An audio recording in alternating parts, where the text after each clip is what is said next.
দিগন্তে তোমাদের নতুন করে অবস্থান নিতে হবে, তোমাদের ভবিষ্যৎকে তোমাদের তৈরি করতে হবে, ছাত্রদলকে নেতৃত্ব দিতে হবে ছাত্র রাজনীতির ক্ষেত্রে। এটা সবসময় মনে রাখবে, এটা একটা বড় শিক্ষা প্রতিষ্ঠান ভিত্তিক সংগঠন করে তুলতে হবে।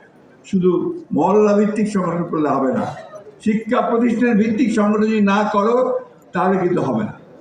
ওই শিক্ষা প্রতিষ্ঠানে তোমাকে নেতৃত্ব দিতে হবে, ওই শিক্ষা প্রতিষ্ঠানের সংসদ নির্বাচনে জয়লাভ করতে হবে, ওই শিক্ষা প্রতিষ্ঠানে তুমি সাহিত্য প্রতিযোগিতায় এগিয়ে যাবা, এক্সটেম্পোর স্পিচে এগিয়ে যাবা।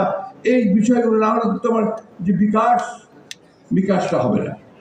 আসো, আমরা ছাত্র দলের নেতৃত্বে সেই জিনিসগুলো দেখতে চাই।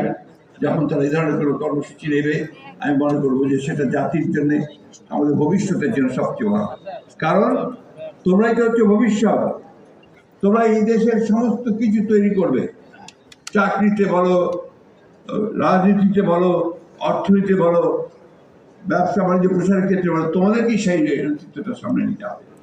আমি সবশেষে আবারও ছাত্র দলের যে সাফল্য সেটা কামনা করছি, আর এই প্রত্যাশা করছি যে ছাত্র দল বিএনপিকে নেতৃত্ব দেবে, এইভাবে সে তৈরি হবে, এইভাবে সে নেতৃত্ব দেবে। এই কথা বলে তোমাদের এই আজকে সফল হোক, মহানগরের ফর্ম বিতরণ সফল হোক এবং তোমরা অনেক বেশি ছাত্র সংগঠন তৈরি দেওয়া সেটা আশা করি।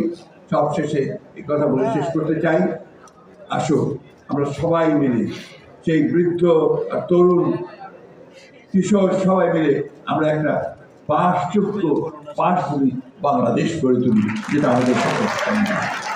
ধন্যবাদ সবাইকে।